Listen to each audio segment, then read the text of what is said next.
చెప్పండి అన్న, పవన్ కళ్యాణ్ పైన అతని రాజకీయం మీద మీ అభిప్రాయం ఏంటి?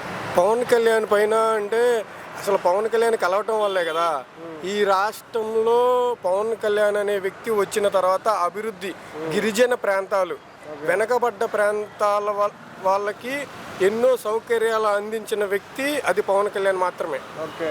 అంతకుముందు ఎవరూ పట్టించుకోలేదు కాబట్టి ఆయనే వచ్చిన తర్వాత నేనున్నాను మీకు చేస్తానని చెప్పారు, చేసి చూపించారు కూడా. ఓకే. డిప్యూటీ సీఎం అయిన తర్వాత ఆయన ఏ వరకు డెవలప్మెంట్ చేశారండి? డిప్యూటీ సీఎం అయిన తర్వాత ఆయన ఎంతవరకు డెవలప్మెంట్ చేశారు? చాలా డెవలప్మెంట్ అవుతున్నాయి కదా. ఇప్పుడు ప్రతి గ్రామాలలో గ్రామ సభలు నిర్వహించి ప్రపంచ రికార్డు కొట్టిన ఏకైక వ్యక్తి ఎవరంటే అది పవన్ కళ్యాణ్ మాత్రమే. ఓకే.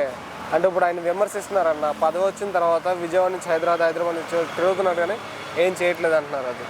అది వాళ్ళకేం తెలుసు, విమర్శిస్తారు తప్ప విమర్శించాలని.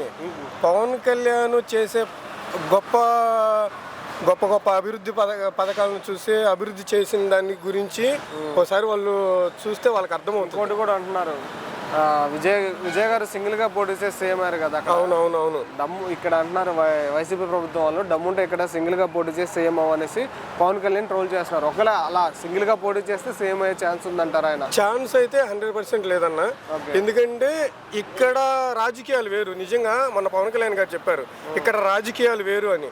అక్కడ విజయ్ ఒక్కసారిగా రావటము, జనాలలో ట్రోల్ అవ్వటము సడన్గా జరగటం వల్ల. కానీ స్టాలిన్ కూడా మంచిగానే చేశారు. ఎందుకంటే నేను అతనిని కూడా చూశాను. కానీ అక్కడ ఉన్న ప్రజలు కొత్తదనాన్ని కోరుకోవాలని ఆలోచనతో విజయ్కి వేశారు తప్ప లేకపోతే విజయ్ ఈరోజు సీఎం అయ్యి ఉండేవాడు కాదు. ఓకే. ఓకే అన్న, అసలు పవన్ కళ్యాణ్ పవర్ కోసం డబ్బు కోసం రాజకీయాల్లోకి వచ్చాడు, అసలు ఏం ఆశించి వచ్చాడు అనుకుంటున్నా? అలా వచ్చేవాడైతే ఈ రాష్ట్రాన్ని అభివృద్ధి చేయడు కదా. ఓకే. ఓకే అన్న, సరే ఓవరాల్గా ఒక మాటలో పవన్ కళ్యాణ్ గారి గురించి చెప్పాలంటే ఏం చెప్తారు?